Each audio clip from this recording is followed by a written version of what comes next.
In this video, we're going to show you how to inspect a car to see if it's had prior repairs.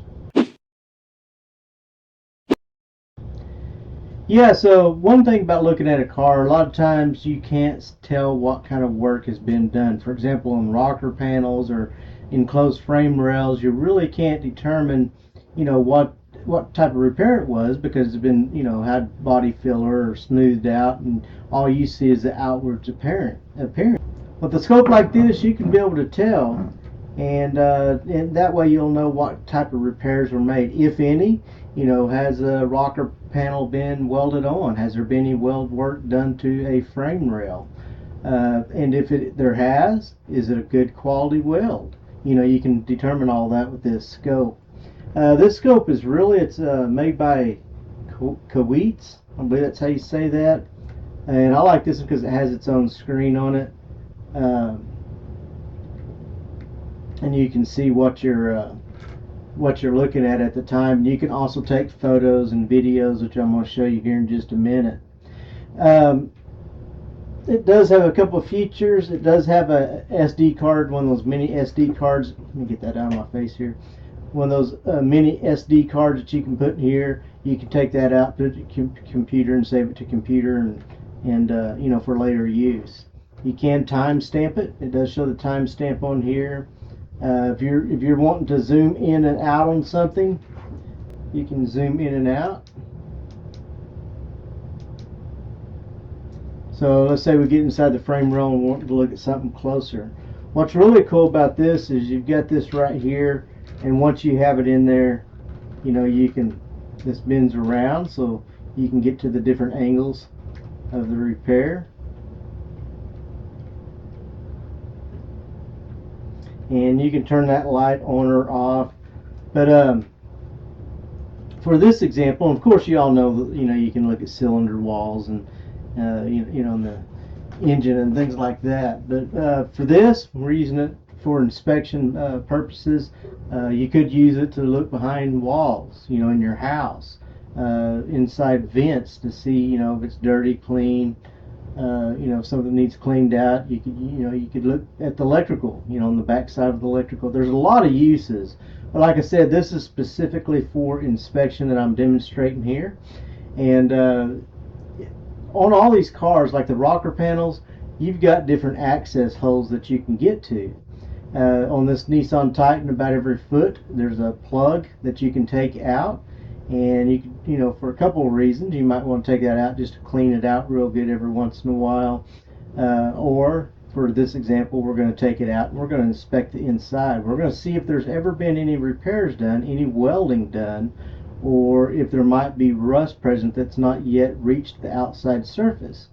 So we're going to stick it up through there, and surprisingly, this looks really, really new. It looks brand new. This is a 2007, but not much indications of rust. A lot of the parts look like it's factory new, except for that spider web. It found its way in there somehow.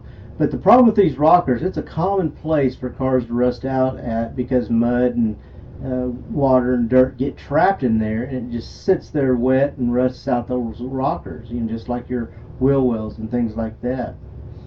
So if you're looking to buy a car or just curious about what your car, if it has any damage or rust inside of the rocker or frame, enclosed frame rail, things like that, you can stick this through an access hole and get a perfect idea. Through the years, I have seen so many bad repairs, working on cars, taking something apart on these rocker panels, or where it had rusted. I've seen steel wool stuffed in there, found newspaper stuffed in, to kind of help shape it, and then they'll put, body filler on top of that. I've seen steel wool, I've seen scuff pads, and what I'm seeing, and they're acting like this is a good repair, is people are putting that spray in foam. It might hide the rust from the outside, might make it look better, but you're really not restoring the vehicle to to the structural integrity it's supposed to have. If that vehicle's in a wreck again, it's not going to react the way it's supposed to. So I really don't recommend doing any of those type of repairs. I mean, if it's rusted out, you need to either put a new rocker in, or do a good quality patch repair. So, but yet there are a lot of those out there. I see a lot of those videos.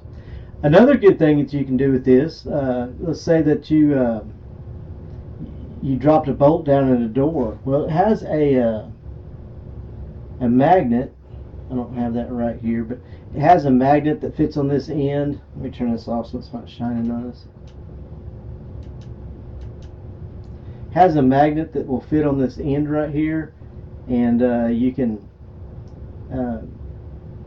get the bolt or whatever. They also have a hook attachment that fits on here, so you can actually see something if it's something that you can hook, and you can go in there and hook it and bring it out. Another thing, like you can see what inside of parts looks like. What condition is the hardware in? What kind of clips does it use? Because one thing that's pretty hard is trying to undo a clip on a door handle or something, and you don't really know what kind of clip it is or how you need to move it in order to get it out. Well, you can put this down in there, and you can really determine, what type of clips does this use? What do I need to do to get this clip off? How does this door handle function? How does the lock function? And that way, you'll know all that before you ever start the repairs. So this is a real handy tool. I recommend one of these. I'll put a link down in the description for so you can learn more about this. But if you're inspecting cars, you buy cars, looking to buy a used car, or just want to know what kind of repairs that your car has had, if it's had any bad repairs, this is a good tool to have. Well, that wraps it up for this video. Thanks for watching. Take care, and we'll see you in the next video.